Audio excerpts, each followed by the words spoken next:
Recording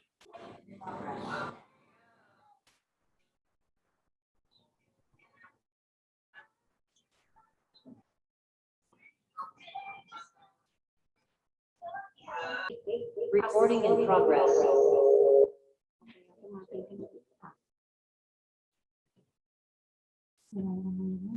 Assalamualaikum warahmatullahi wabarakatuh. Selamat pagi, salam sejahtera buat kita semua. Alhamdulillah pada pagi hari ini, hari Jumat, tanggal 24 September 2021, untuk pertemuan kelima untuk KKSI SMK Indonesia atau Camp Kreatif SMK Indonesia, aplikasi teknologi energi terbarukan. Topiknya adalah pembangkit listrik tenaga surya. Untuk pagi hari ini akan dimulai ya, tepat jam 9 pagi. Semoga peserta yang ada pagi hari ini tetap semangat mengikuti bimbingan materi dan fasilitator dari narasumber hari ini. Tak lupa kita ucapkan puji syukur kehadirat Allah Subhanahu wa Ta'ala yang telah melimpahkan kenikmatannya kepada kita semua, sehingga pada pagi hari ini kita masih diberikan kesehatan, ya, keberkahan, dan semoga yang hadir di sini juga tetap dalam kondisi sehat. Baik, untuk menyingkat waktu pada pertemuan kelima ini, di sini sudah bergabung narasumber kita hari ini dengan Pak Ade Kurnia, ya, sama seperti pemateri minggu yang lalu, yang akan memberikan materi mengenai best practice tentang applied solar cell, ya. Mungkin kemarin juga masih banyak yang ingin bertanya kepada Pak Ade Kurnia ini, bisa nanti ditampung pertanyaannya, kemudian juga materi yang kemarin pun mungkin nanti bisa di-share oleh Pak Ade Kurnia di akhir sesi pada pagi hari ini. Sebelumnya saya menyapa teman-teman di seluruh Indonesia. Di sini sudah ada tim SMKN 1 Lintau Buol. Halo Bapak, apa kabar hari ini?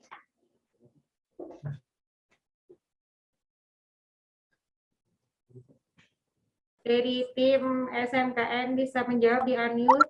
Mangga Bapak. SMKN 1 Lintau Buol. Silakan Bapak.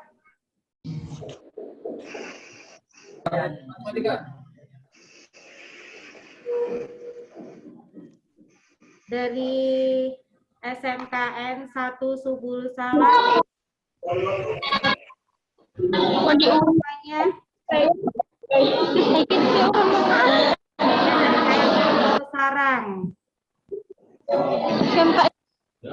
Ya.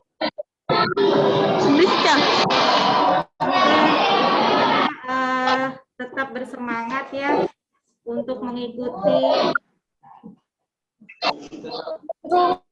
pertemuan hari ini. Ini sudah banyak yang sudah bergabung. SMKN 1 Purwakarta. Bapak Ibu pendampingnya apa kabar? Semoga siap ya Pak ya. Bisa ini bersuara kok, bisa di unmute. Ya, silahkan kita bertegur sapa. SMKN 1 Cianjur. Apa kabar semuanya? SMKN 1 Singosari. Banyak ya hari ini. Mudah-mudahan, mohon maaf tidak bisa menyebutkan satu-satu. Semoga pada hari ini semua peserta dan guru pendamping bisa mengikuti baik melalui Zoom meeting atau melalui streaming YouTube. Oke, menyingkat waktu untuk hari ini Pak Ade Kurnia sudah bergabung. Alhamdulillah sudah. Jadi mangga Pak Ade Kurnia untuk menyampaikan materi di pertemuan hari ini. Kemudian nanti pada sesi tanya jawab bisa teman-teman semua bisa chat melalui YouTube maupun melalui chat sini ya di Zoom meeting hari ini. Silakan Pak Ade. Baik, terima kasih Bapak-bapak dan Ibu guru, Bisa masuk ya? kemudian adik-adik semua. Oke Pak, sudah bisa masuk. Sudah kedengaran suara saya? Halo? Agak kecil volumenya Pak. Oh, kecil ya. Udah jelas, Bu? Lumayan, ya jelas. Udah jelas ya? Ya, mangga. Baik, Assalamualaikum warahmatullahi wabarakatuh.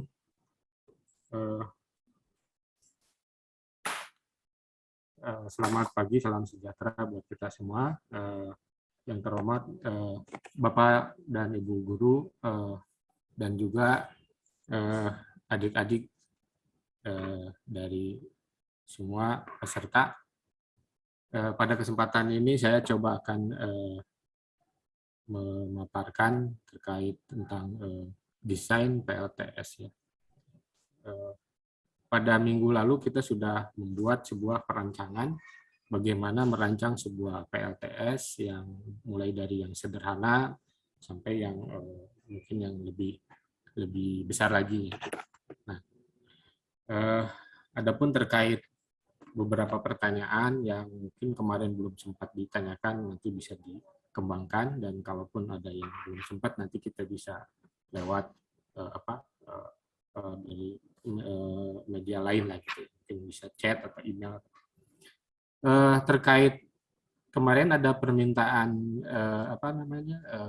materi ya, saya mohon maaf belum sempat, tapi nanti kalau ini sudah selesai saya akan coba kirimkan. Saya nanti mungkin lewat apa ya nanti. Gitu. Untuk yang selanjutnya saya coba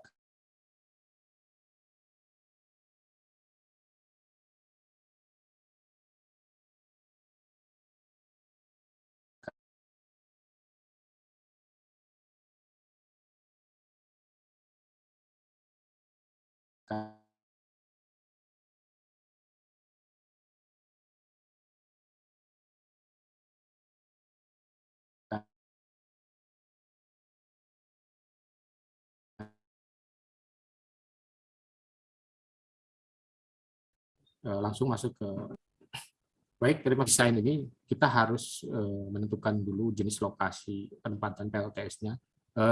Ada beberapa jenis penempatan ya. Yang pertama itu di atas bangunan dengan istilah di rooftop ya. Nah ini contohnya. Kemudian ada juga di lahan terbuka dengan bidang datar. Nah ini contoh misalnya di PLTS Sambelia dengan 7,25 megawatt peak ya di Nusa Tenggara Barat. Cukup besar. Kemudian ini ada contoh yang paling besar itu di Indonesia itu di nah ini untuk lahan terbuka tapi kondisinya di lapangan itu berkontur gitu ya. Jadi ada dataran tinggi, ada dataran rendahnya ya. Nah, ini contoh di PLTS di Kupang dengan kapasitas 21 megawatt. Nah, ada juga yang desainnya itu di atas air atau istilahnya floating ya. Contoh misalnya di yang sekarang lagi proses pembangunan mungkin udah mulai itu di Cirata, cukup besar kapasitasnya 145 megawatt. Nah, selain itu juga ada untuk untuk eye catching. Contoh misalkan eye catching seperti ini, jadi dia memang cukup indah gitu ya kelihatannya. Mungkin dibuat sedemikian mungkin supaya bisa terlihat lebih bagus gitu. Ini contoh di Cina. Yang contoh lain yang mungkin kalau kita punya taman yang mungkin seperti ini ya dibuat lebih bagus. Ini terkait jenis-jenis lokasi penempatannya. Nah, kemudian untuk tipe bangunan itu ada tipe atap bangunan dengan genting ya, dan asbes, ada juga dengan seng, dan juga ada dengan dak beton ya. Nah, ini jenis-jenisnya. Nah, bagaimana nanti pemasangannya di tempat seperti genting, asbes, seng, dan dak ini nanti akan kita bahas lebih lanjut. Kemudian terkait support structure-nya itu bisa dengan besi atau baja, ada juga dengan beton, dan juga dengan kayu. Kalau di atap rumah itu rata-rata menggunakan kayu. Gitu. Tapi kalau misalkan di atap seperti karpet itu bisa menggunakan besi atau baja ringan. Kalau di dak itu beton. Nah, ini contoh untuk yang pemasangan solar panel di atap genting. Jadi kita harus perhatikan di sini untuk di atap genting ini jangan sampai nantinya itu merusak atap itu sendiri gitu ya. Atau menyebabkan kebocoran di genting tersebut. Karena kalau udah terjadi kebocoran ya repot nantinya. Itu berdampak kepada kondisi rumah.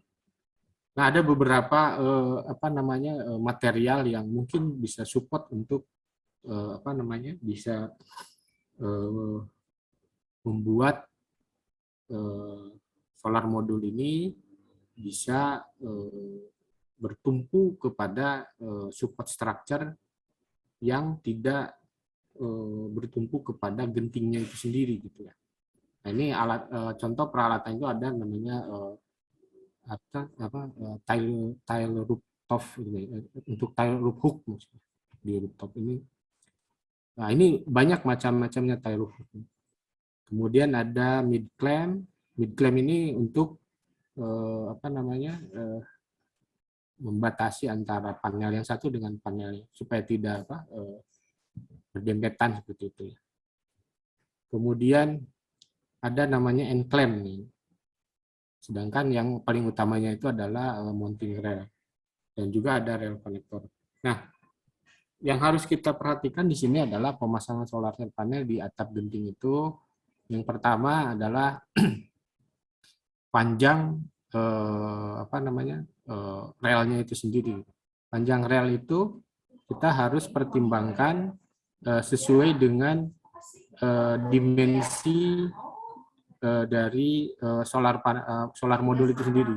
Jadi solar modul itu kan ada ukurannya ya, panjang kali lebarnya berapa. Nanti kita desain sesuai dengan yang minggu lalu kita sudah buat jumlahnya itu kira-kira berapa untuk kapasitas sekian WP itu kan. Nah, setelah kita tahu misalnya jumlah yang kita butuhkan itu 5 unit atau 15 unit seperti yang kemarin kita hitung. Nah, baru kita ukur mau seperti apa kita pasang. Nah, panjangnya kita ukur berapa, kemudian ditambah ini spare untuk tadi mid clamp. Nah, setelah itu kita bisa dapat panjang atau ukuran dari relnya ya. Nah, kemudian untuk yang ketinggiannya kira-kira berapa, sehingga kita juga harus pertimbangkan antara rel atas dengan rel bawah. Kalau untuk seperti ini kita bisa buat dengan 2 rel gitu ya, rel bagian atas dan rel bagian bawah. Nah, kalau di sini kita mungkin kebanyakan dari elektrikal ya. Tapi kalau sipil tentunya kita harus pertimbangkan dari sisi bobot solar panel ini secara keseluruhan. Nah, tadi udah kita tadi sudah kita punya namanya komponen untuk tile roof hook. Nah, tile roof hook itu fungsinya untuk atau sebagai bracket pengait untuk dudukan rel aluminiumnya itu. Jadi relnya itu akan menopang kepada tile roof hook ini gitu ya. Nah, pemasangannya alat ini cukup cukup safety terhadap media atap itu sendiri atau terhadap genting, karena memang didesain ini supaya bisa menumpuk kepada balok penyangga genteng itu sendiri. Contoh misalkan ini penyangganya balok dengan menggunakan balok kayu, maka pemasangannya ya cukup dibuka gentingnya, kemudian dibaut, sehingga setelah selesai nanti kita bisa tutup lagi. Kemudian berikutnya ada namanya untuk mounting relnya sendiri. Ya ini kita bisa pasang dengan menumpuk kepada tile roof ini. Kemudian untuk berikutnya, nah ini ada mid clamp. Mid clamp itu sendiri fungsinya memang di sini untuk menjepit frame dari modul surya, dan juga membatasi antara modul yang satu dengan yang lain supaya tidak berdempetan gitu. Kemudian yang berikutnya ada pemasangan end clamp. End clamp ini untuk menjepit frame di bagian sisi. Nah ini tentang. Nah ini macam-macam dari tile roof itu. Ini tergantung media di lapangannya ya. Seperti misalkan kalau kayu atau gentingnya itu misalkan ada genting dari tanah liat atau dari genting beton, ya macam-macam ya. Mungkin bisa disesuaikan dengan penyangganya ini seperti ini. Nah, contoh untuk pemasangannya kira-kira seperti ini. Jadi pertama kita buka gentingnya, gitu ya, salah satu gentingnya supaya tidak merusak ini. Kemudian kita pasang, kita baut di kolom atau di balok ini ya, di balok penyangga gentingnya. Nah kemudian setelah ini posisinya sudah kuat, kita bisa tutup lagi di sini dengan genting. Nah sehingga posisinya sekarang menjadi begini. Nah setelah itu baru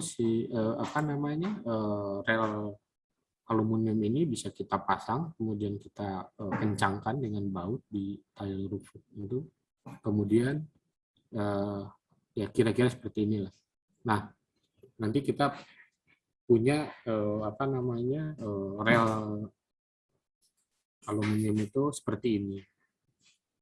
Nah setelah kita pasang ini, tentunya kalau misalkan bobot dari panel itu cukup berat, maka kalau kita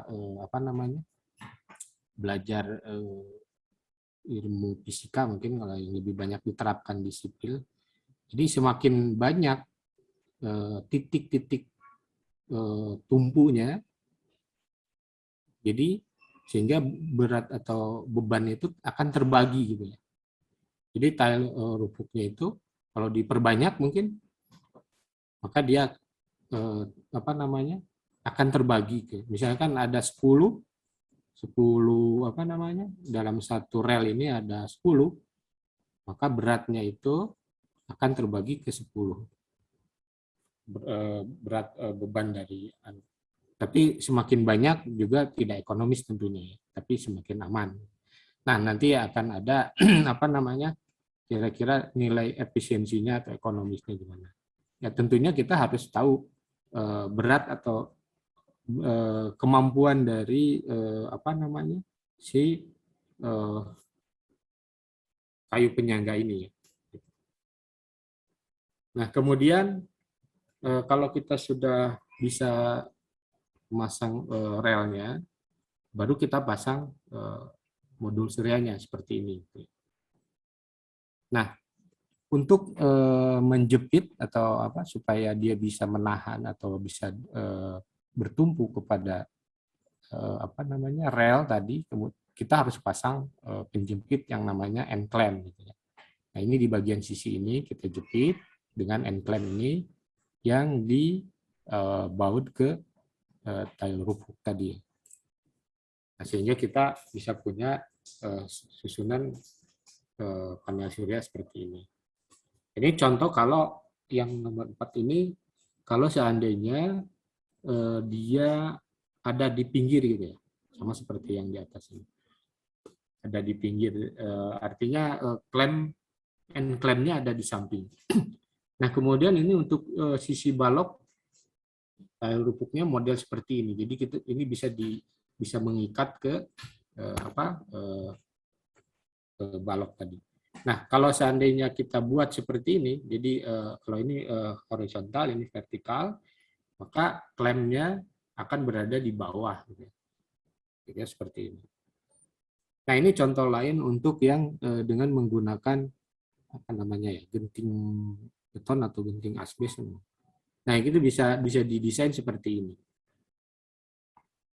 Nah, kemudian berikutnya adalah pemasangan pada atap seng. Kalau atap seng, nah ini kita juga harus perhatikan cara pemasangannya harus aman,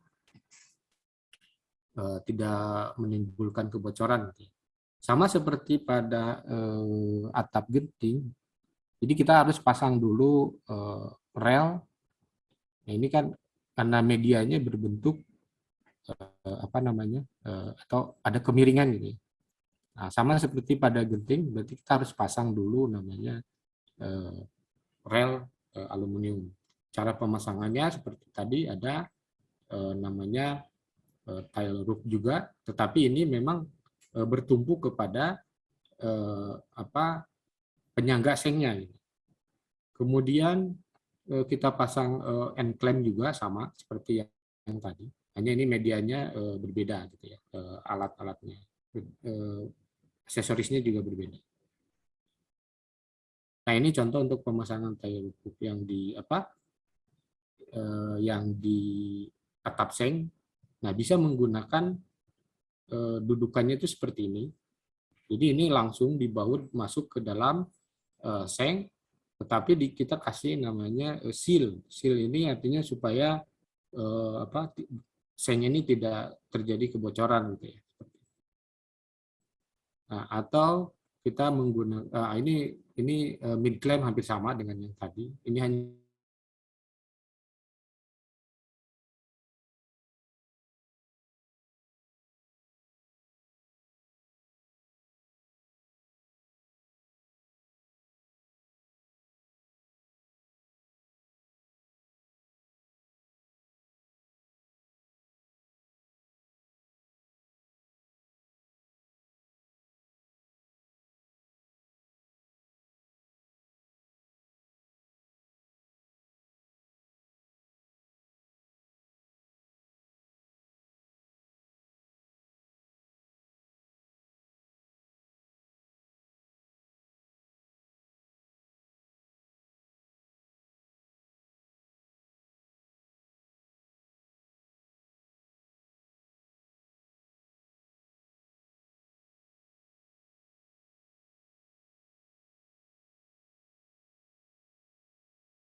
mohon maaf, Pak Ade keputus ya Pak Ade ya? Oh, udah bergabung lagi ya Pak Ade ya? Udah. Halo Pak Ade? Udah kok.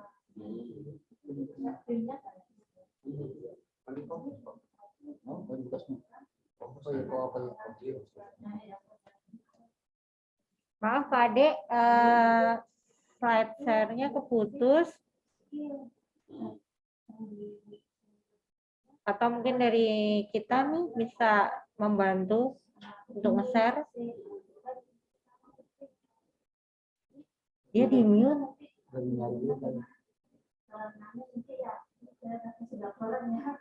Keluar nggak ada? Ada tadi itu ada tadi. Keluar. Iya, berarti memang masalah sinyal dia di sananya nggak stabil sinyal. Di rumah kali dia aja di rumah, nggak di kantor. Kantor mungkin enggak. Mohon maaf ya, ini narasumbernya mungkin sinyalnya unstabil. lagi. Sudah masuk lagi. Selamat bergabung kembali Pak Ade. Mungkin di unmute Pak Ade. Enggak.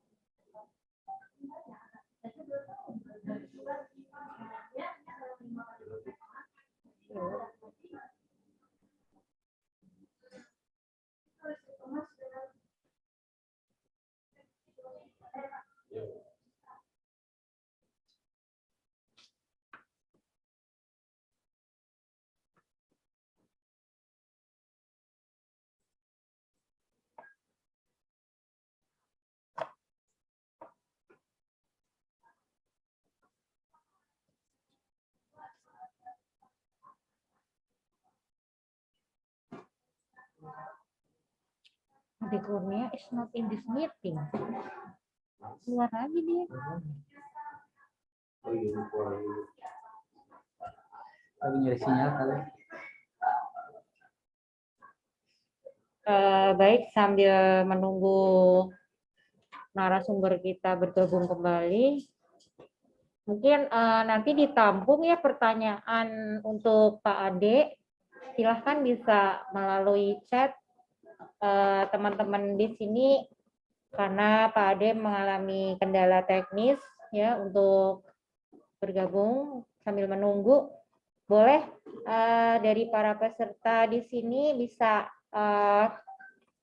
menanyakan ya, nanti bisa sekaligus bisa dibaca oleh Pak Ade yang bersangkutan. Silahkan bisa chat ya, chat room.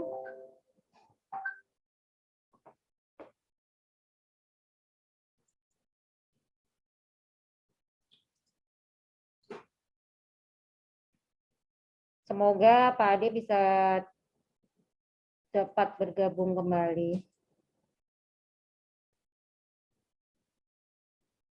Teman-teman di sini bisa menanyakan by chat atau by raise hand. Nanti saya catat pertanyaannya.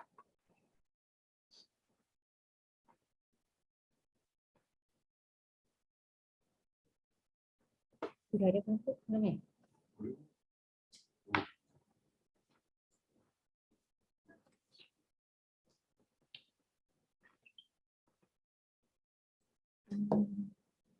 Pak Kevin.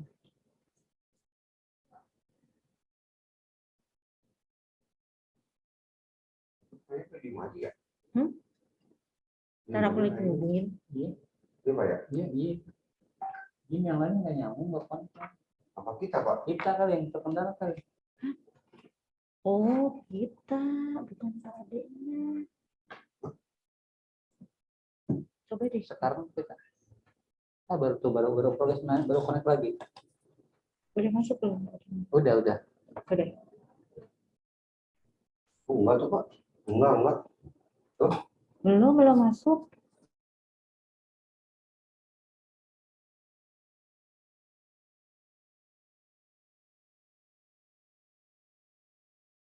Di narasumber, silahkan yang mau mengajukan pertanyaan bisa menulis di kolom chat atau bisa raise hand, karena ini kan di record ya, nanti bisa disampaikan ke Pak Ade. Belum masuk ya? Oh, belum.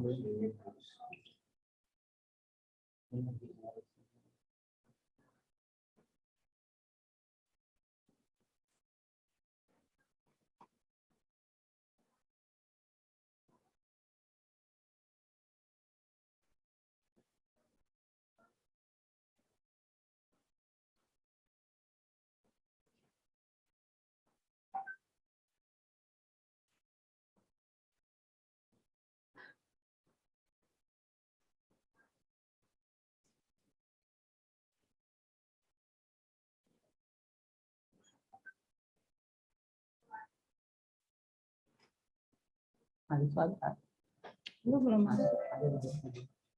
Pak nih Pak, ini mau masuk nih Pak Kevin. Itu udah masuk. Kok hasilnya? Oke, Pak Ade-nya sudah masuk ini. Halo Pak Ade. Ya, halo Bu, mohon maaf Bu, barusan Oke. koneksinya putus ya Bu. Ya. Bisa lanjut ya Bu? Lanjut ya Pak ya, mangga Pak.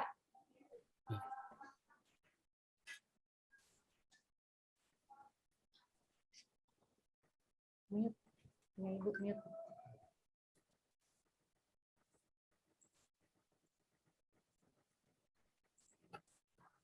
Dan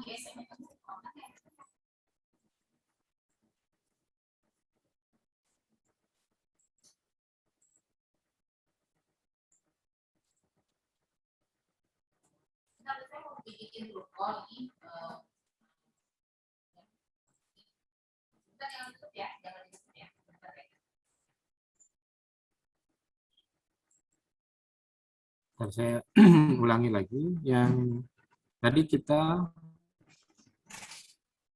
sudah masuk ke materi instalasi di Seng.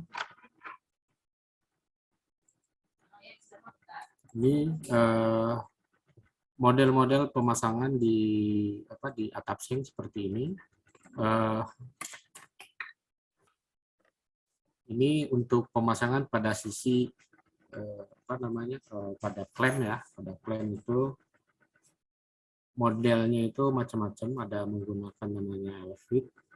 Kemudian ini ada dia bertumpu langsung kepada seng seperti ini. Nah, tetapi ada juga yang langsung mungkin di board masuk.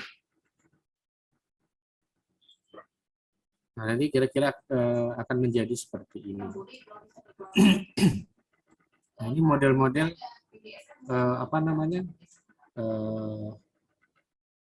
peralatan untuk menumpu kepada seng tadi. Nah, berikutnya adalah terkait support structure untuk solar panel, yaitu ada macam-macam. Ada medianya pada bidang datar, tetapi kita perlu kemiringan. Nah, sehingga kita bisa menggunakan atau memasang support structure yang berbentuk seperti ini. Jadi dibuat miring seperti ini. Kalau misalkan tadi bidangnya miring, berarti kita tinggal menyesuaikan posisi panelnya saja. Tapi kalau misalkan bidang datar, berarti kita harus pasang support structure-nya berbentuk seperti ini supaya modulnya bisa miring seperti ini. Nah, kemiringannya itu sebenarnya kita bisa atur sesuai dengan keperluan untuk pencahayaannya. Nah, contoh peralatannya kira-kira seperti ini. Ini sama seperti tadi. Nah, untuk yang model solar panel dengan kemiringan, kita bisa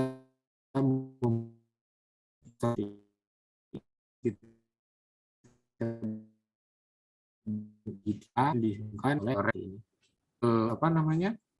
untuk supaya bisa berdiri di media yang datar tersebut, maka kita harus berikan pemberat gitu ya, supaya dia tidak bergerak. Nah, contoh bisa buat seperti ini. Jadi mungkin kita kasih kasih batu atau coran gitu, seperti ini. Dan lebih bagus lagi, ini bisa kita kita angkat atau bisa mobile lah. Suatu saat bisa kita pindahkan. Nah, kalau misalkan ditanam pada beton itu permanen gitu ya. Jadi kalau ada maintenance agak susah. Ini saya ambil contoh kira-kira kalau di dak itu pemasangan seperti ini gitu. Kalau bidang datar. Nah, ini tadi yang saya maksud untuk di bidang datar, misalkan di atas beton kira-kira seperti ini. Nah, kalau pemasangannya di atas beton itu harus apa namanya hati-hati di strukturnya ya, struktur. Jangan sampai nanti kita pasang, kemudian ada apa namanya proses boring di situ sehingga menyebabkan beton itu retak atau bocor. Nah, tentu jadi masalah terhadap rumah ya. Nah, sehingga kita akan membuat sebuah apa namanya struktur atau struktur penyangganya itu tidak mengganggu betonnya itu sendiri. Nah, kita bisa buat seperti ini sebenarnya.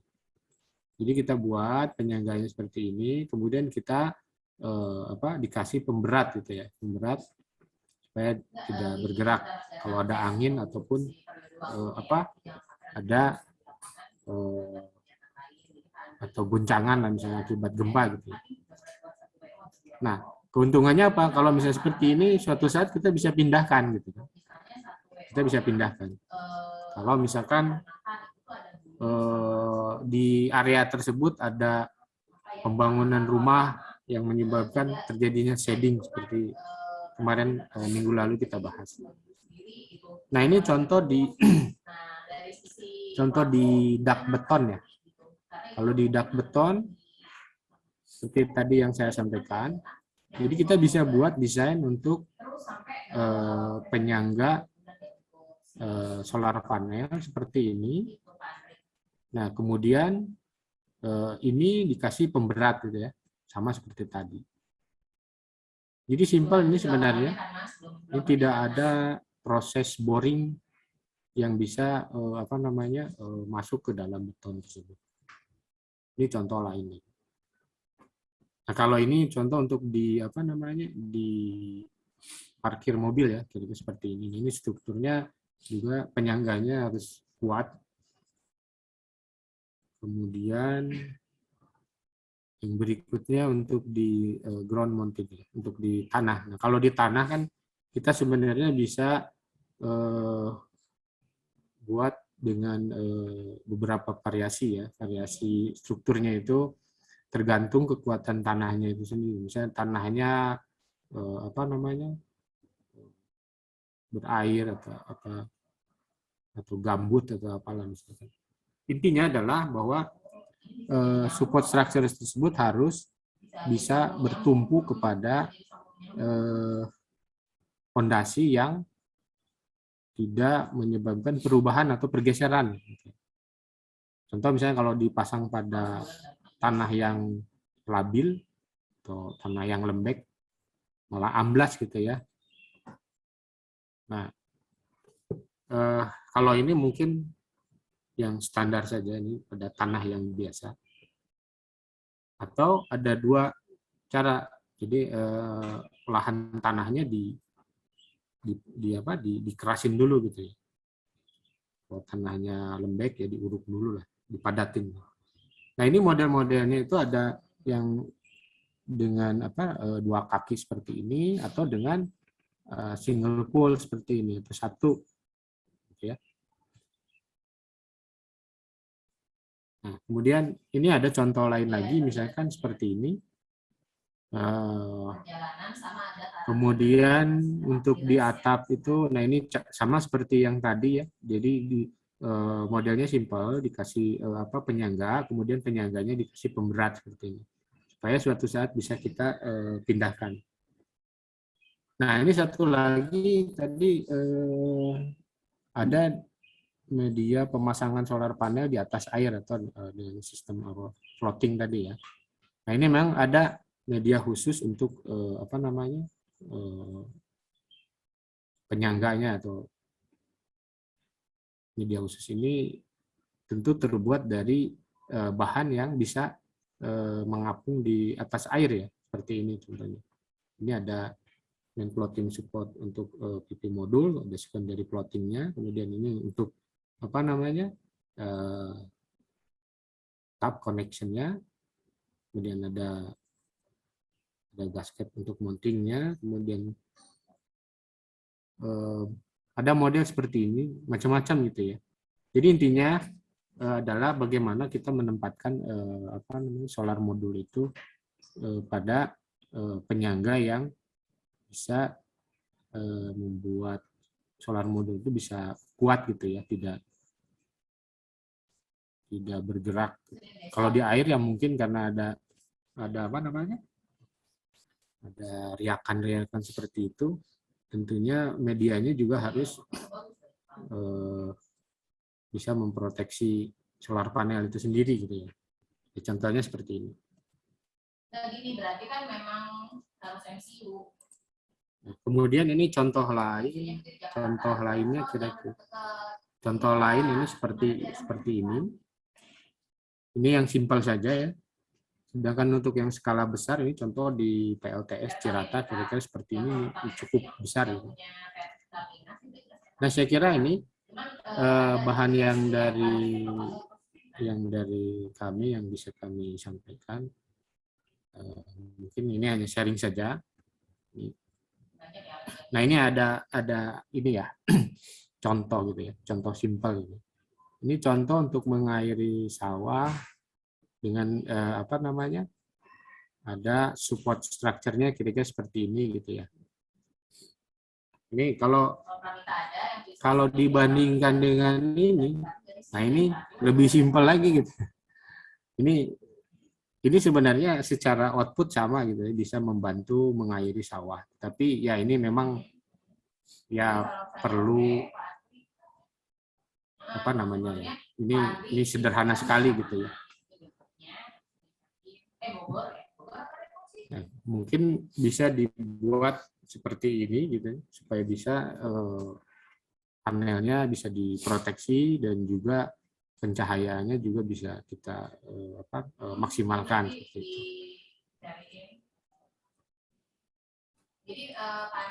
Nah itu saja ibu-ibu dan bapak dan adik-adik semua, barangkali ada yang mau ditanyakan. Tapi harus puasa 12 jam ya, mungkin nanti malam puasa mulai jam 6 pagi, berarti besok jam mulai jam 7 malam, nanti malam jam 8 malam, mulai 12 jam aja sampai. Materinya sudah ya Pak Ade ya? Nah, iya. Oke. Baik teman-teman di sini, silahkan kalau ada pertanyaan, ada yang mau raise hand biar saling komunikasi dengan Pak Ade. Silahkan raise hand dulu sebelum masuk ke chat.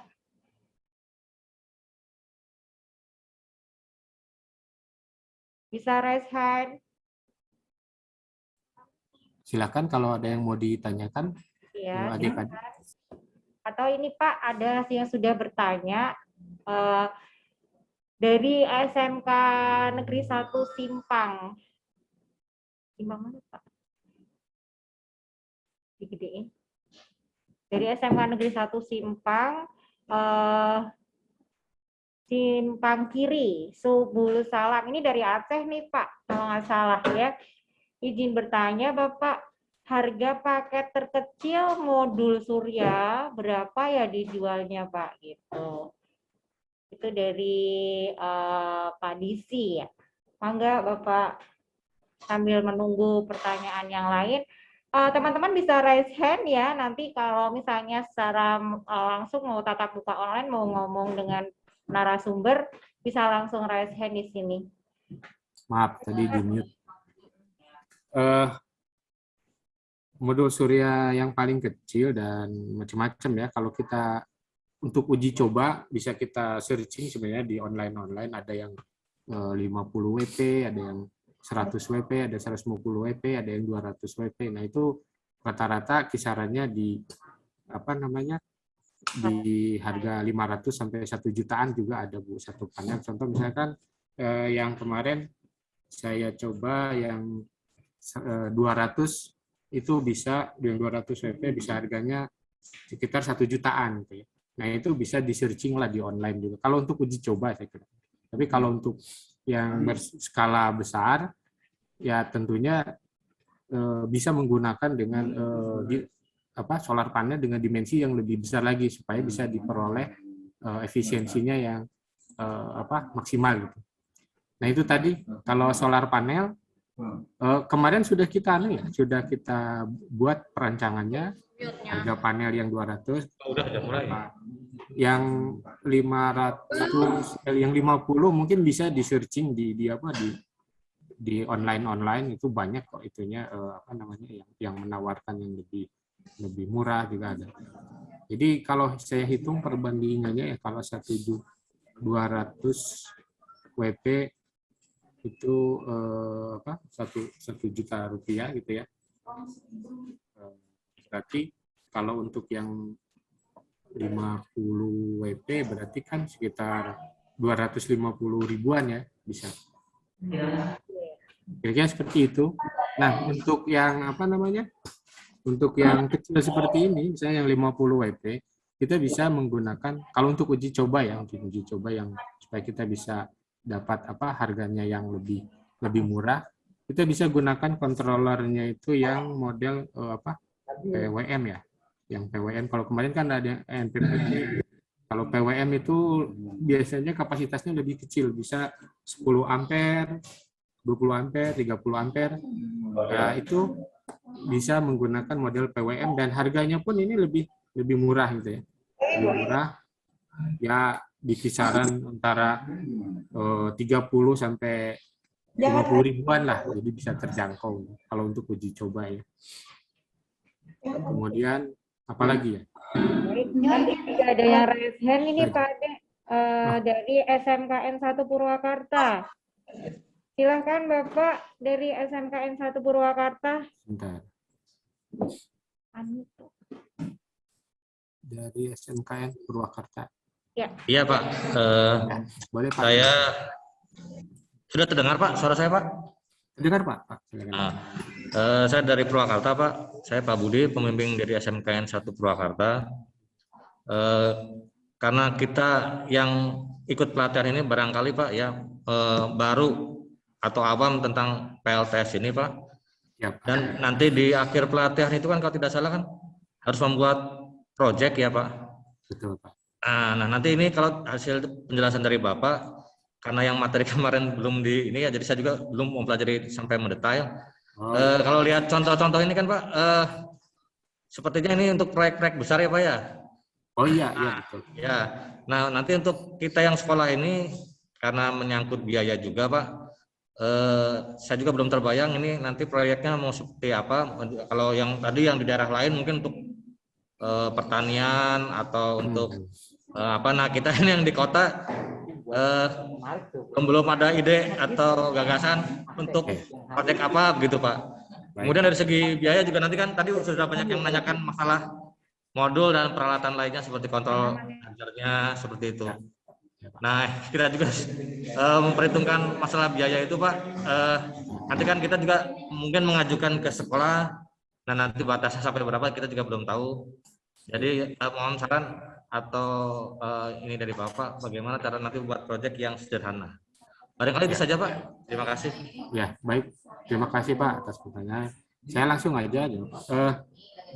Pada dasarnya Pak, kita punya budget berapa nanti bisa disesuaikan dengan kapasitas apa namanya solar panelnya itu berapa WP dan apa.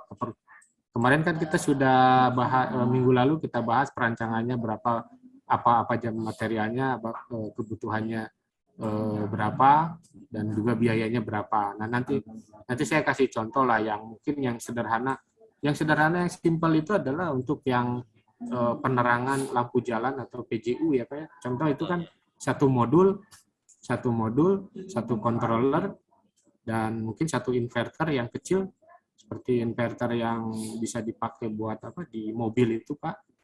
Nah satu lagi baterai, udah itu aja mungkin sama MCB untuk proteksinya dan juga untuk proteksi petirnya juga. Itu sebenarnya untuk simpel Pak, sederhana. Saya sudah coba apa namanya searching lah di online itu untuk kebutuhan ini berapa, kemudian bisa mungkin di 5 juta gitu Pak, 10 juta. Nah, seperti 10 juta nanti bisa disesuaikan dengan jumlah WP-nya bisa dihasilkan berapa gitu kan. Nah, kalau kemarin saya coba buat dengan biaya berapa kemarin? 25 juta bisa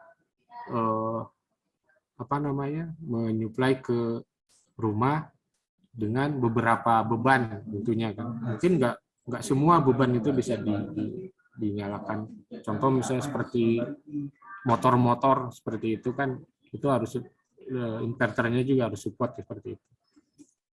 Nah, mungkin cukup untuk seperti beban-beban elektronik seperti apa namanya kulkas, kemudian lampu-lampu, televisi, dan lain-lain. Nah, itu memang ada macam-macam, Pak. Ada seperti inverternya itu ada dia support untuk pemanas, untuk support untuk motor-motor, ada yang nggak support. Saya ada, tapi mungkin nanti saya coba kirim apanya sama bahan materinya, Pak ya.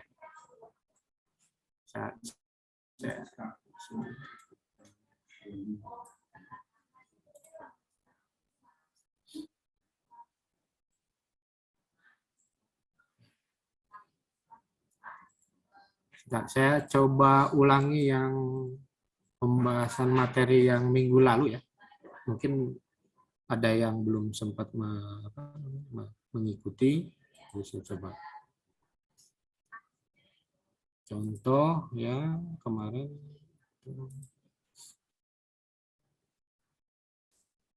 seperti ini.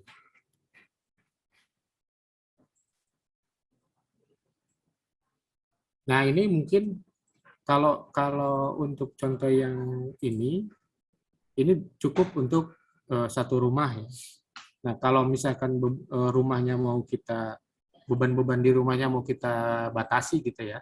Batasi misalkan hanya untuk beban-beban elektronik saja, sementara untuk beban-beban yang besarnya misalnya dari PLN gitu kan, atau bisa juga di on grid seperti itu. Nah, kita bisa lihat kebutuhannya, Pak, kebutuhan di rumah. Contoh misalnya seperti ini, kalau ada lampu rumah dinyalakan berapa jam, kemudian dari jam berapa sampai jam berapa, kemudian lampu kamar, kemudian televisi, kemudian lemari pendingin, kemudian ada beban-beban lain. Nah, ini dibuat saja, Pak, ini seperti ini bebannya. Artinya bebannya makin sedikit, makin ringan, maka diperoleh jumlah WP-nya lebih kecil juga. Nah, kalau kemarin kan kita buat contoh dengan yang 3.500 WP, 3.500 watt hour. Sehingga kita bisa di sini merancang dengan membuat modul surya sebanyak 15 unit dengan kapasitas masing-masing 100 WP. Atau dengan 200 WP dengan jumlah 8 unit seperti itu. Nah, kemudian untuk baterainya kita bisa beli dengan 6 unit. Nah, ini kan tergantung dengan beban-bebannya, Pak. Dengan jumlah total bebannya berapa. Ini inverternya ukurannya berapa, baterainya berapa. Nah, ini kemarin sudah kita bahas seperti itu. Sehingga kita bisa identifikasi untuk item-item materialnya mulai dari modul surya sampai ke box panelnya, kemudian CB fuse, arresternya, kemudian untuk kabel. Nah, ini kita hitung, kita peroleh dengan nilai total sekitar 25. Nah, ini sebenarnya mungkin Bapak-bapak bisa searching di online kalau ada yang lebih murah lagi gitu, seperti itu. Tetapi seperti yang kemarin saya sampaikan, harus diperhatikan untuk rating capacity masing-masing peralatannya. Nah, caranya seperti yang tadi saya sampaikan. Nah, itu mungkin untuk menjawab Bapak yang penanya tadi.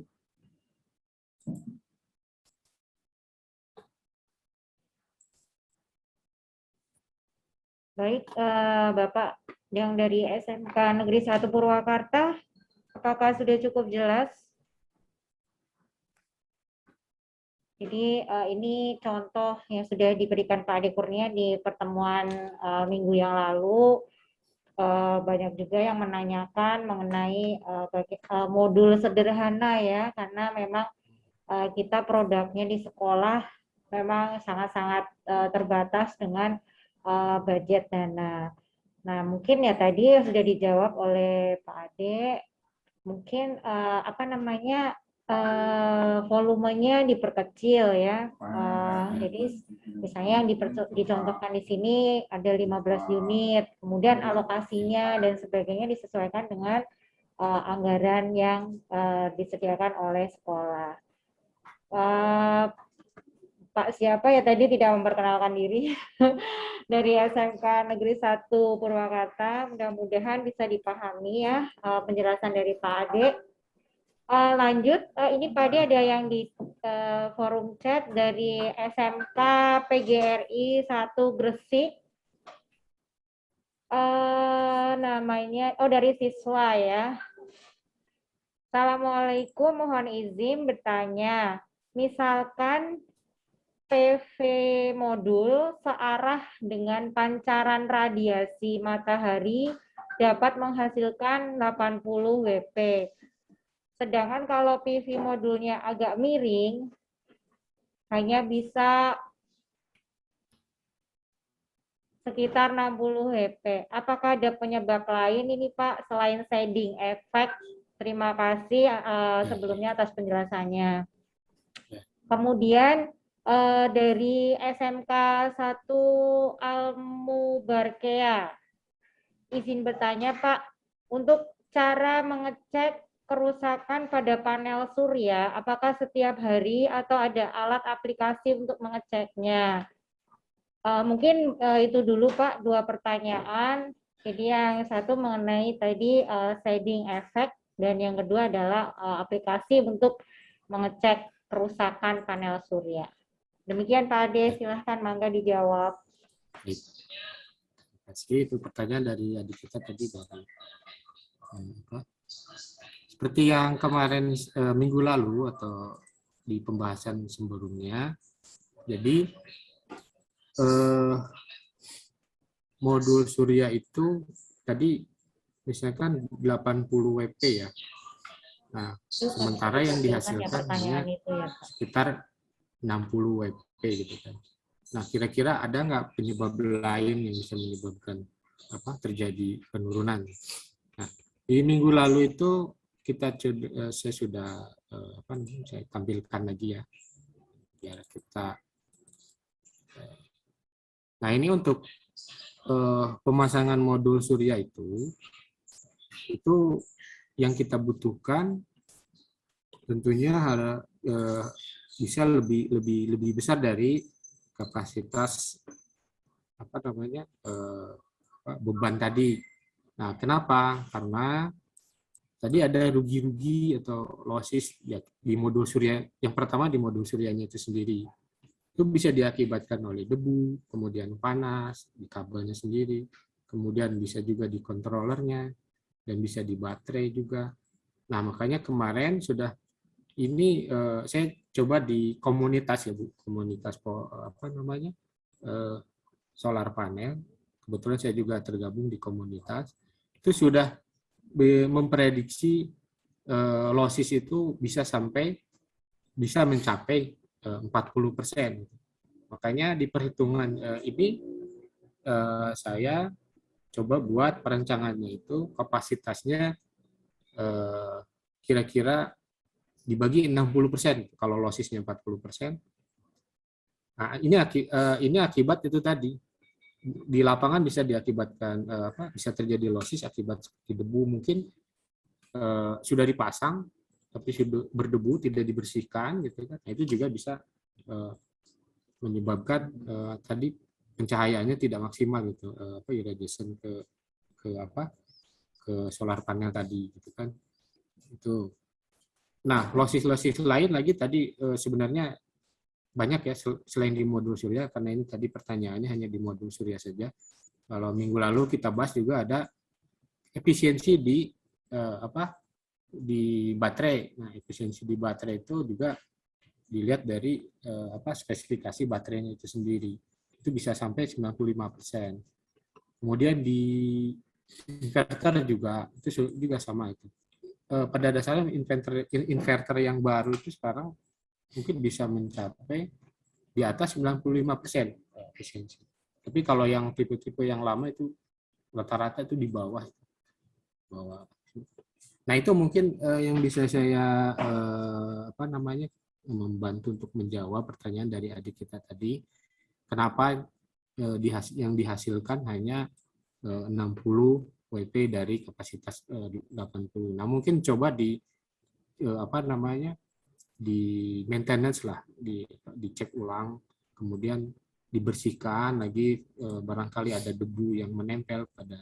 Kemudian ada koneksi di kabelnya, dan juga kabelnya sendiri juga kalau terlalu panjang itu juga bisa menyebabkan losses. Nah, itu juga salah satunya. Semakin panjang juga tentunya bisa menyebabkan losses. Ini losses berarti losses di kabel ya, bukan losses di panel. Ini yang bisa saya jawab mungkin. Kemudian tadi pertanyaan yang ditanya sama pengecekan tadi ya, pemeriksaan.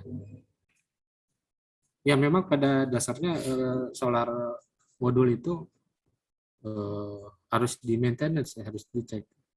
Tadi sudah saya jawab. Contoh di modul suryanya itu bisa dilakukan pemeliharaan dengan membersihkan permukaan solar cell-nya yang bisa diakibatkan oleh adanya debu. Kemudian kalau di baterai sendiri mungkin bisa macam-macam ya. Kalau misalnya baterai itu menggunakan yang tipe yang basah, mungkin tipe yang basah, itu harus dicek level airnya gitu ya. Sama seperti halnya kita maintenance mobil. Jadi antara baterai kering dan baterai basah itu maintenance-nya tentu dengan menggunakan baterai basah kita harus hati-hati terhadap kondisi baterainya. Karena baterai basah sendiri itu akan mengalami penguapan. Nah, pada saat dia airnya mencapai level di bawah level yang disyaratkan, ada batas atas batas bawahnya. Nah, itu juga berpengaruh nanti terhadap performance baterai. Nah, itu yang pertama. Yang kedua, baterai itu tidak boleh dibebani atau tidak boleh dicas sampai 0 gitu ya, sampai contoh misalnya kapasitas kemarin kita sudah buat perancangan untuk baterai ya. Kalau misalkan bebannya itu 2000 watt hour gitu ya. Nah, baterainya itu sebesar 2000 watt hour juga gitu. Jadi pada saat disuplai ke beban selama 1 hari itu habis. Nah, pada saat mau diisi lagi melalui solar panel, berarti dia mulai dari 0 lagi. Nah, ini juga tidak bagus bagi baterai karena ini akan mengurangi umur baterai itu sendiri. Nah, makanya kalau baterai itu biasanya ada batasnya, batas untuk charging dan discharging-nya. Bisa di 50% misalkan. Nah, kemarin kita sudah buat perancangan, jadi baterainya dibuat 50%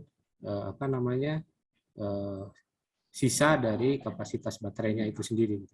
Nah, ini akan menambah umur baterai itu sendiri. Nah, tergantung dari jenis baterainya itu sendiri, ada berapa persen dia harus di charging, berapa persen harus di discharging. Nah, itu cara maintenance baterai. Tadi cara maintenance kalau maintenance dari kabel-kabel tentunya koneksinya ya, itu aja.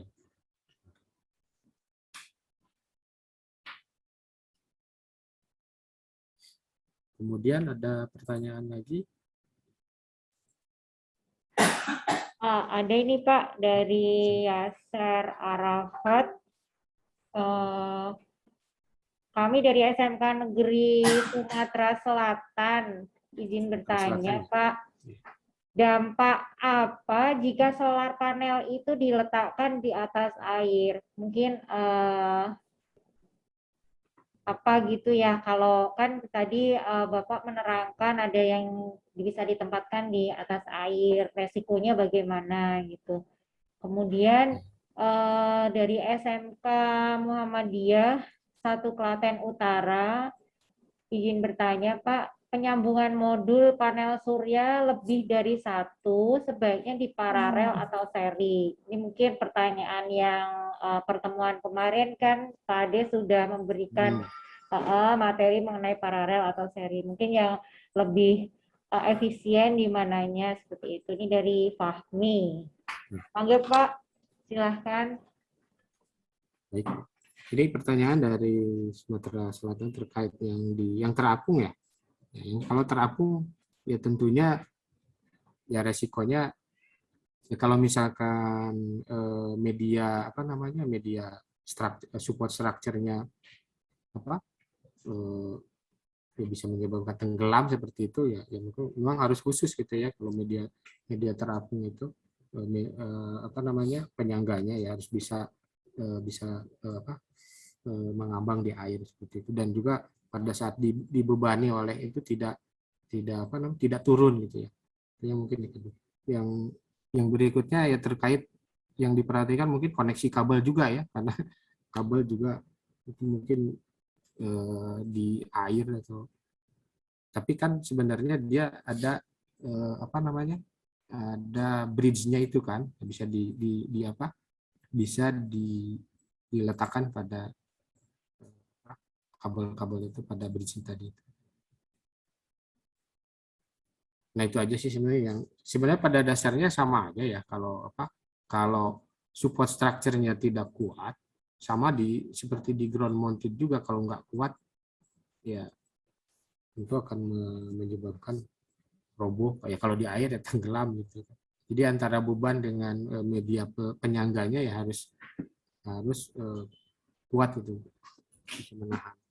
Nah, kemudian tadi untuk yang menyambung lebih dari 1 apakah di paralel atau seri.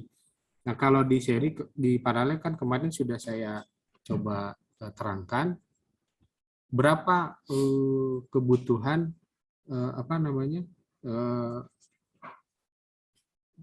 controller atau inverternya, atau berapa misalkan gini, controller yang kita buat itu nanti kita buat itu dia berada pada operasi tegangan di 12 volt, kan ada 3 ya, ada 12 volt, ada 24 volt, ada 48 volt DC, ya mungkin ada juga di atasnya ya. Nah, kalau misalnya peralatan kita nanti untuk controller maupun inverternya bertegangan di 24 volt, maka kita harus lihat dulu spesifikasi teknis di modul suryanya. Di modul surya itu biasanya macam-macam. Ada yang tegangannya itu di 18 V untuk overcurrent-nya di 35 misalkan. Nah, ada juga yang di 20. Ada juga yang di 35 volt. Nah, sebenarnya kalau misalkan tadi peralatan modul controller tadi kita di 12 volt, berarti kita bisa memilih yang 12 volt. Nah, tapi kalau inverternya 48 volt, kemudian modul suryanya kita di 18 volt, berarti hubungannya ini harus di seri kan? Karena tegangan yang dihasilkan dari modul surya itu harus sama seperti tegangan yang ada di inverter atau di controller. Nah, itu untuk yang model PWM tadi ya. Nah, tetapi ada juga model yang MPPT. Di MPPT itu kita bisa tegangannya bisa dibuat lebih tinggi gitu ya, seperti itu, karena nanti di controllernya yang akan mengatur. Contoh misalkan tegangan di inverter atau di controller itu bisa sampai dari 350 volt sampai 500 volt. Nah, kemudian kita mempunyai solar modul yang tegangannya di 35 volt. Berarti supaya output tegangan keluarannya bisa mencapai di batas tegangan operasi inverter dari 350 sampai 500 volt, berarti harus di seri supaya tegangannya nanti bisa sesuai. Nah, kalau di paralel ini yang mungkin agak susah karena tegangannya tadi lebih kecil ya. Nah, kemudian kalau misalkan inverternya tadi 24 volt, kemudian kita mempunyai 10 unit solar panel dengan kapasitas dengan tegangan mungkin di sekitaran 35 volt. Nah, kalau di seri maka tegangannya akan jauh lebih besar dari tegangan yang diizinkan oleh controller. Tentu ini tidak boleh. Nah, sehingga yang kita buat konfigurasinya di sini adalah paralel seperti itu. Nah, jadi kan kalau paralel tegangannya sama, nanti arusnya penjumlahan. Nah, ini mungkin teori dasarnya. Kemudian kalau tadi tegangannya butuh tegangannya lebih tinggi inverternya dari tegangan modulnya di seri supaya bisa mendapatkan tegangan yang sama atau lebih besar dari tegangan kerja controller atau inverter. Nah, kira-kira itu yang bisa saya jawab. Kemarin sudah kita di minggu lalu sudah dilakukan perancangan bagaimana supaya modul surya itu di seri atau di paralel supaya tegangannya bisa sesuai dengan controller dan inverter. Tapi ini untuk controller dan inverter yang ini ya, yang yang kapasitasnya kecil ya, yang mungkin kemarin kan ada inverter itu sudah saya jelaskan, ada yang skala mikro, ada yang sentral, ada juga yang kapasitasnya dari 1 mega sampai itu sudah berbentuk kontainer seperti itu. Itu untuk skala industri ya. Kalau ini untuk adik-adik untuk uji coba yang mungkin dengan inverter yang ya berskala mikro saja mungkin dia. Nah, mungkin untuk bahannya nanti ada di bahan yang kemarin saya jelaskan, mungkin bisa saya sharing nanti. Itu aja, Bu.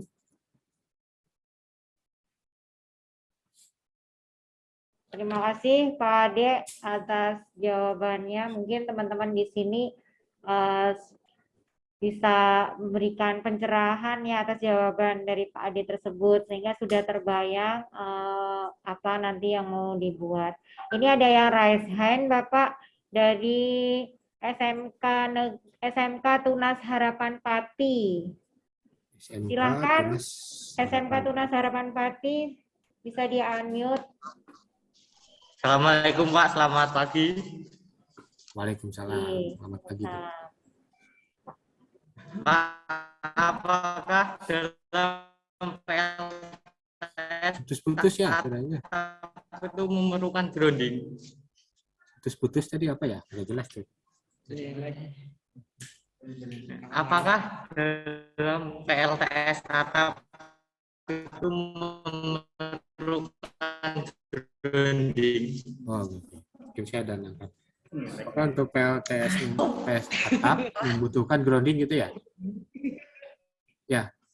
Ya grounding itu perlu baik di atas atau karena gini, kalau kemarin di minggu lalu sudah kita buat perancangan untuk yang proteksinya ya. Ya tentu saja perlu ya, karena kalau di atap itu contoh misalnya di dak paling tinggi atau di genting ya. Kalau misalkan bangunannya lebih tinggi di tempat tersebut paling tinggi, kalau terjadi sambaran petir atau ada sambaran petir, maka yang akan disambar adalah objek yang paling tinggi. Nah, karena ini PLTS-nya yang paling tinggi ya ini yang kena gitu kan. Nah, karena itu harus dilengkapi dengan sistem proteksi, baik proteksi internal maupun eksternal. Nah, kalau ini kan sudah termasuk kategori proteksi eksternal. Ini saya ambil contoh yang minggu lalu ya. Minggu lalu itu saya tunjukkan di sini mungkin untuk sistem proteksinya ya, proteksi. Ini. Nah, ini bangunan ini. Nah, ini kan bangunannya kan tinggi ya. Nah, di atapnya itu, di atap itu ada panel surya seperti ini. Nah, kalau ada petir maka yang lebih dulu kena adalah ini gitu, panel suryanya. Nah, kemarin ada contoh yang kena petir panel surya kan seperti apa ya? Hangus seperti itu. Nah, kalau proteksinya kan ini kita pakai terminal untuk sambaran petir.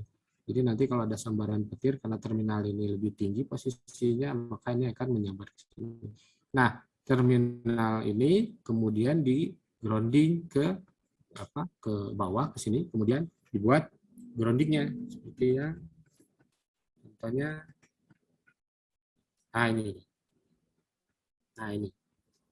ini kan kabel grounding ya, kabel grounding di masing-masing panel ini terhubungkan ke frame, kemudian turun ke bawah, masuk ke cover rod stick di sini kan, nah, ditanahkan. Nah ini untuk pertanahannya. Kemudian di sistemnya kita harus lengkapi dengan namanya SPD, Surge Protector Device. Nah ini kalau terjadi sambaran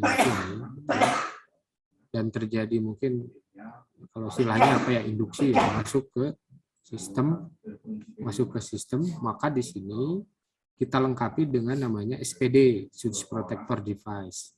Makanya kalau di panel di box panel itu ini saya ambil contoh yang box panel yang box panel. Nah ini box panel ini. Nah di box panel ini itu ada kabel dari panel surya positif negatifnya ya, yang masuk, kemudian masuk ke pembatas atau fuse atau ke MCB bisa seperti itu. Nah dari positif negatif ini dia masuk ke SPD, ya kan? Dari SPD ini baru dibuang ke copper rod stick-nya, ditanam di. Nah, ini untuk kalau ada gangguan di internal sistem atau ada harus surya di sistem. Nah, kalau sambaran langsung, maka ini akan langsung dibuang ke copper rod stick ini ya. Jadi jawaban saya tadi perlu ya. Nah, perlu tapi dengan jaringan instalasi seperti apa? Seperti ini. Itu aja jawaban saya. Pak Ade, ya. Tadi SMKN Tunas Harapan Pati sudah jelas atau bagaimana?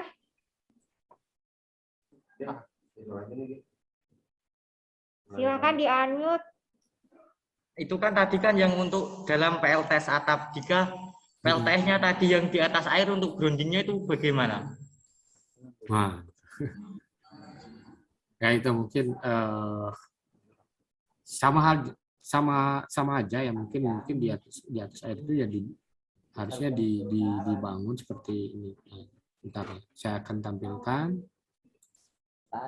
Kenapa ditarik itu? Iya. Sebentar ya. Iya benar itu pertanyaan. Oke. Saya akan perlihatkan yang air.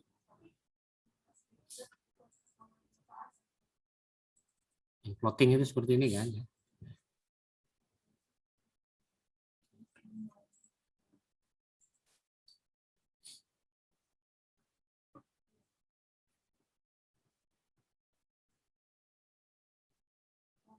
Nah, pada dasarnya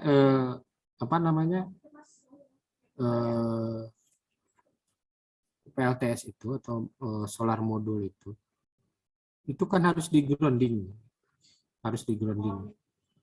frame-nya itu kan terhubung ke grounding, contohnya seperti ini ya. Jadi ada kabel, nanti kabel di sini harusnya 3 nih, kabel positif, negatif, dan kabel grounding. Nah, jadi kalaupun misalkan di sini tidak ada terminal untuk penangkal petirnya, di sini kan kita sudah grounding. Jadi kalau terjadi sambaran di sini, maka arus gangguan petir itu akan dibuang ke kabel grounding tadi. Gitu. Ya kalau lebih bagus lagi nanti dipasang terminalnya gitu di sini. Ini. Tapi pada prinsipnya instalasinya kan terdiri dari 1 kabel positif, 2 kabel negatif, yang ketiga kabel grounding. Grounding itu kan terkoneksi ke frame. Frame-nya itu kan bodinya sini nih. Bodinya sini. Jadi kalau terjadi nanti ada arus sambaran petir, tentunya kan ini dibuang ke kabel grounding tadi. Nah, ini terhubung ke ke sistem yang ada di yang bisa dibuangnya itu mungkin lewat kabel grounding yang terhubung nanti bisa ke darat seperti itu, atau bisa disalurkan ke tanah ya seperti itu.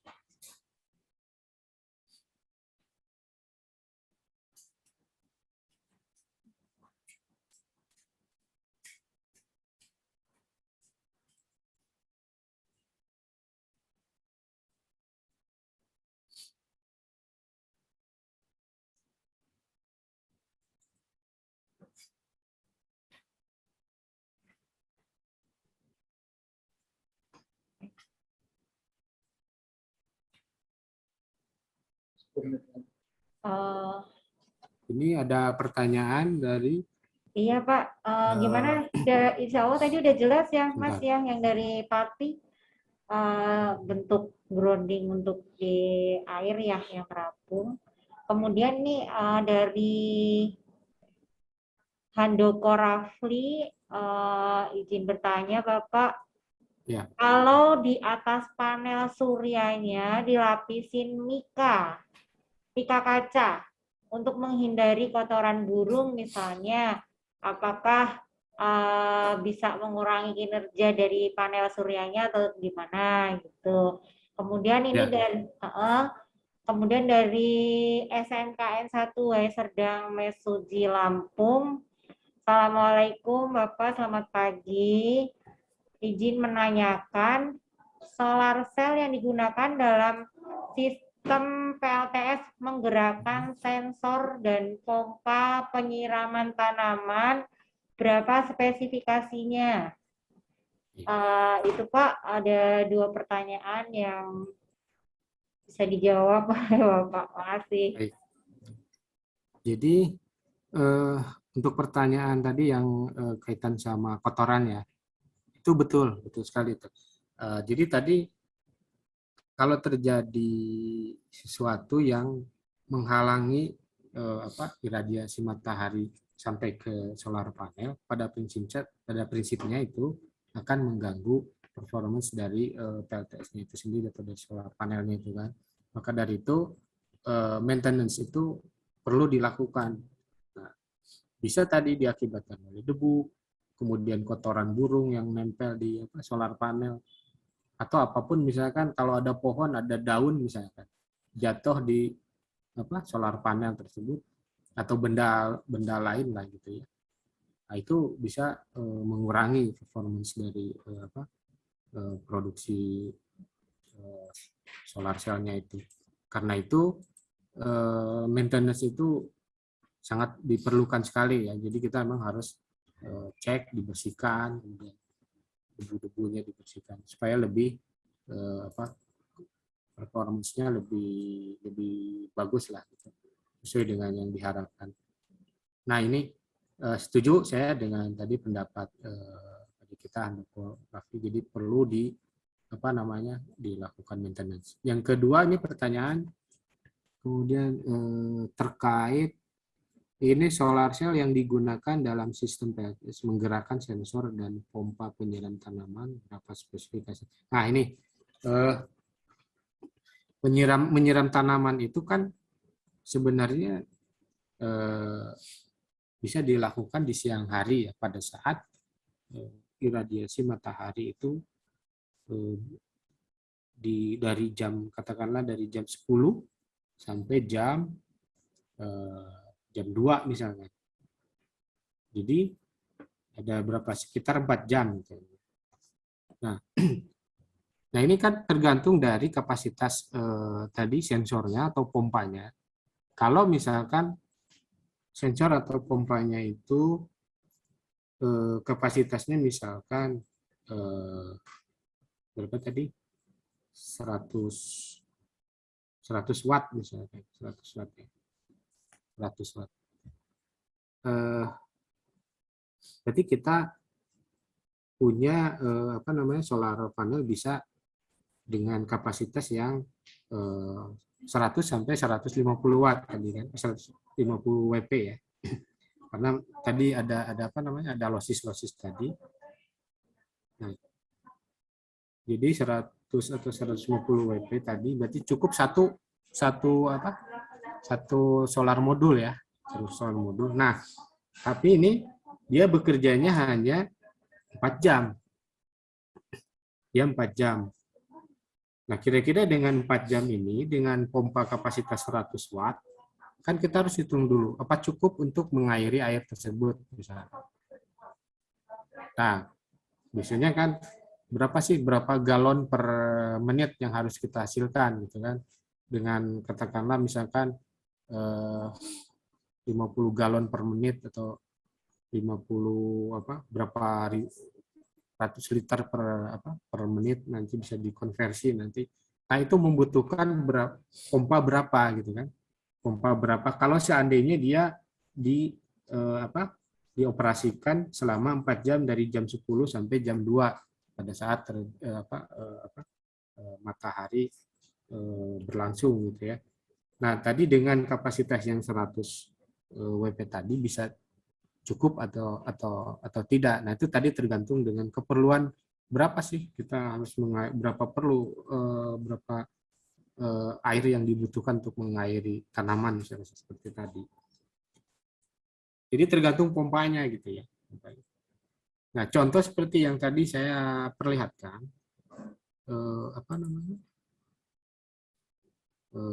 di tempat tadi.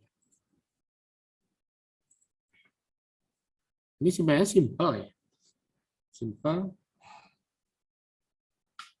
Tapi kalau bisa ya jangan seperti inilah. Ini tidak perlu dicontoh karena adik-adik sudah punya pengetahuan terkait bagaimana memproteksi solar panel gitu kan. Bagaimana supaya tidak terjadi gangguan akibat short circuit di sini misalkan. Kalau seperti ini kan rentan sekali terhadap gangguan short circuit. Nah, panel suryanya cukup 3 biji saja dengan menambahkan controller dan inverter, dia bisa menggerakkan pompa ini kan untuk mengairi sawah gitu. Nah, tetapi ini terbatas gitu ya. Terbatas beroperasinya dari jam 10 sampai jam 2, setelah itu ya berhenti. Nah, kira-kira cukup nggak dengan air yang dihasilkan untuk mengairi sawah tersebut? Kalau memang tidak cukup, ya berarti harus dinaikkan kapasitas pompanya. Kemudian dari kapasitas pompanya juga tentu harus kita naikkan juga atau kita tambahkan juga modul panelnya. Nah, contoh seperti yang ini. Ini sudah lebih besar. Ini kapasitas pompanya karena ini airnya juga cukup deras sekali ya. Kenapa? Karena mungkin pompanya juga kapasitasnya lebih besar dan modul suryanya juga lebih banyak nih, lebih banyak dan juga kapasitasnya lebih besar. Ya disesuaikan dengan kapasitas ini. Kalau misalkan tadi kapasitasnya pompanya 100 100 watt, ya kita bisa menggunakan yang 100 sampai 150 WP tadi ya, apa namanya, solar modulnya. Itu barangkali ada pertanyaan lagi. Ini ada yang bertanya lagi dari, oh udah ada ya.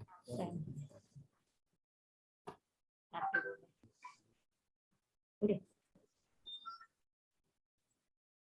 Pak. Dari YouTube ada nggak? Nggak ada, Mas.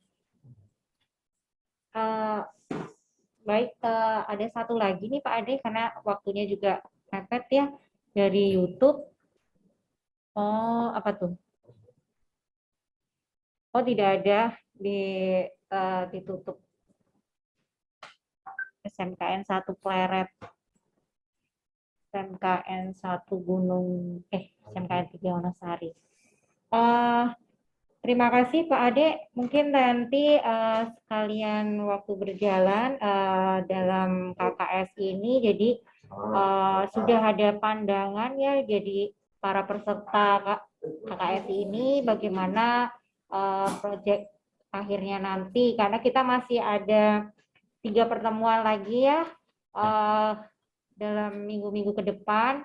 Semoga ini salah satu rancangan yang diberikan oleh Pak Ade itu bisa menginspirasi teman-teman peserta sekalian.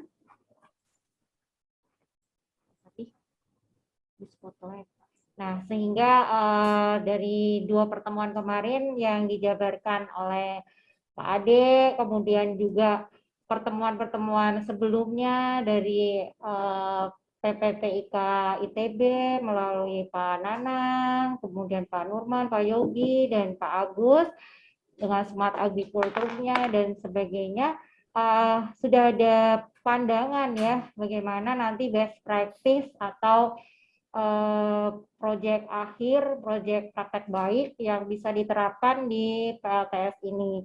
Terima kasih atas waktunya Pak Ade Kurnia.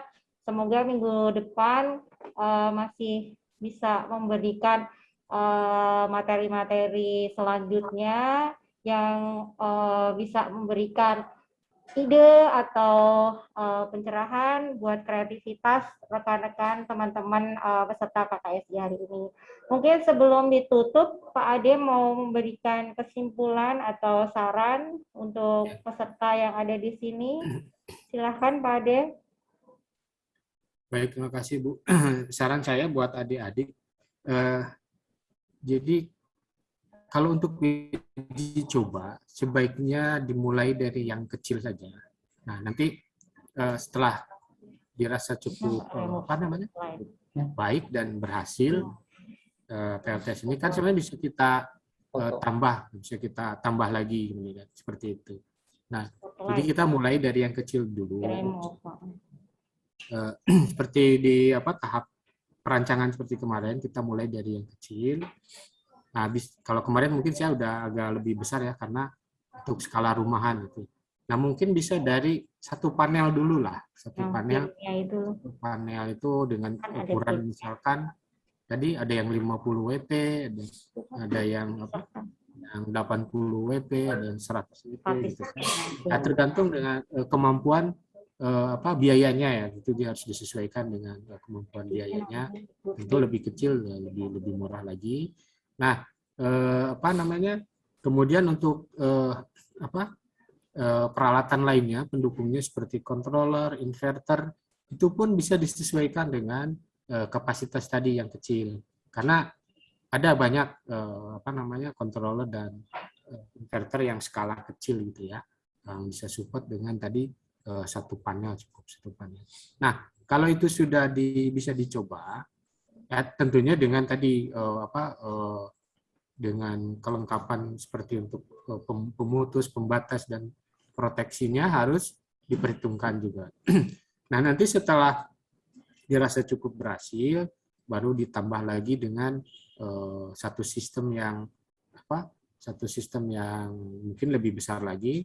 Nanti bisa diparalelkan seperti itu. Kalau memang ketentuan-ketentuannya seperti tegangannya sama, nah itu bisa diparalelkan seperti itu. Itu aja sih. Nah, nanti untuk gambarannya nanti saya bisa sharing itu yang apa namanya paparan atau materi di minggu lalu itu di share kemana ya Bu? Nanti bisa saya Bisa melalui Pak Kevin, Bapak. Nanti Pak Pak Kevin. Kevin. Baik. Ya. Ya Bu, nanti saya kirim ke Pak Kevin. Mungkin kalau ada waktu minggu depan kita membahas lagi bisa lebih ke aplikasi yang simple ya, karena kalau tadi dan sebelumnya saya coba membahas yang aplikasi yang besar, tapi karena tadi banyak apa namanya permintaan yang apa namanya dengan perancangan dengan yang lebih sederhana mungkin lebih kecil, nanti saya akan coba buatkan dan juga kira-kira berapa budgetnya yang bisa terjangkau gitu ya, mulai dari yang 5 juta atau 10 juta 15 juta gitu. Atau kalau ada yang di bawah 5 juta ya lebih bagus lagi. Sebenarnya tergantung dari kreativitas dari adik-adik semua gitu. Untuk perancangan dari PLTS ini. Dan satu lagi untuk biaya, adik-adik tadi sudah bisa merancang berapa kebutuhan panelnya, berapa kabelnya, berapa fuse, MCB, kemudian berapa inverter controllernya. Nah setelah itu baru dicek bisa di online gitu ya, di Tokopedia atau Bukalapak atau di Lazada atau apapun lah itu. Mungkin adik-adik lebih pandai mencari harga-harga yang lebih ekonomis lagi. Itu aja Bu dari saya. Terima kasih. Assalamualaikum warahmatullahi wabarakatuh. Waalaikumsalam warahmatullahi wabarakatuh. Terima kasih Pak Ade Kurnia.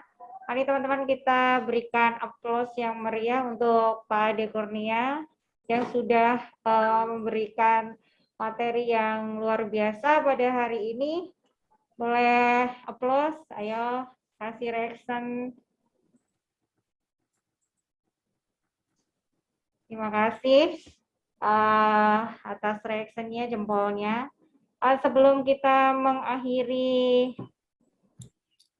pertemuan hari ini, seperti biasa, silahkan yang belum mengisi link presensi sudah di-share untuk siswa dan untuk pendamping guru. Kemudian kita juga ada dokumentasi, mohon dibuka kameranya teman-teman semuanya. Kita mau diambil dokumentasi fotonya. Ayo on cam.